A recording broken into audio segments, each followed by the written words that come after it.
balik tayo kay Erwin Tulfo. So sabi niya, ngayon, relax lang, relax. O, kayo po sumagot.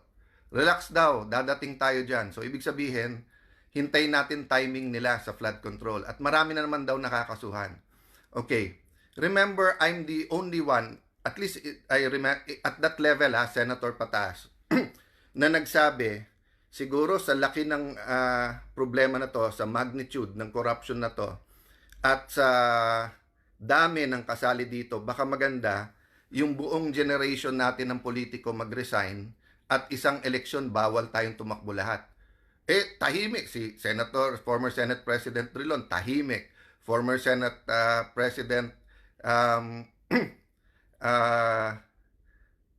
Coco Pimentel, tahimik. Si former Senator Dick Gordon, tahimik.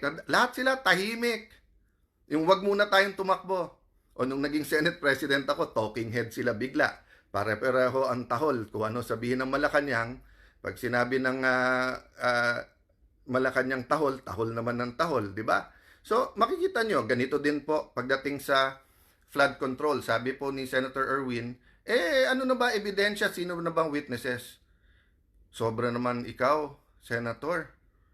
Alam mo, pumunta ka sa radio o TV booth mo, papilain mo ang taong bayan, baka isa-isa kang kung ano sabihin sa'yo sa mukha mo. First and foremost, sinabi ng ombudsman, pwedeng gamitin yung sa 18 Marines, di ba? O, tapos iniisa-isa pa. Napakinggan nyo pa kahit once. Hindi, dinidismiss nyo na. O, pangalawa, yung sinasabi po na Bersamin files. O, hindi naman nag-testify na eh. Pati yung key witness na ginagamit ng gobyerno ngayon, nung sinabing umabot hanggang sa presidente, ang sagot, si Senator Lacson na, hindi na yung witness ang sumagot. Okay, sinabi natin po sa mga ahensya ng gobyerno, pati DPWH, mag-submit sa atin. Ano ba talaga ghost?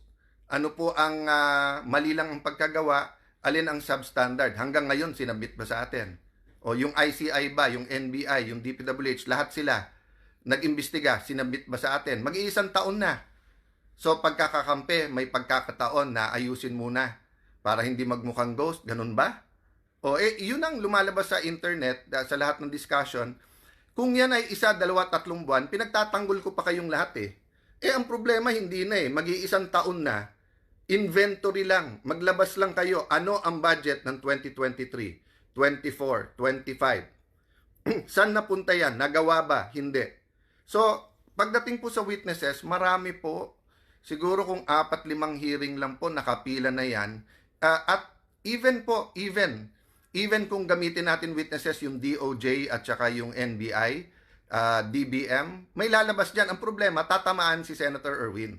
Diba? Kaya nga kinakanti-kante, medyo pinopoke bear ni Senator Lacson nung umpisa yan sa isang kontraktor.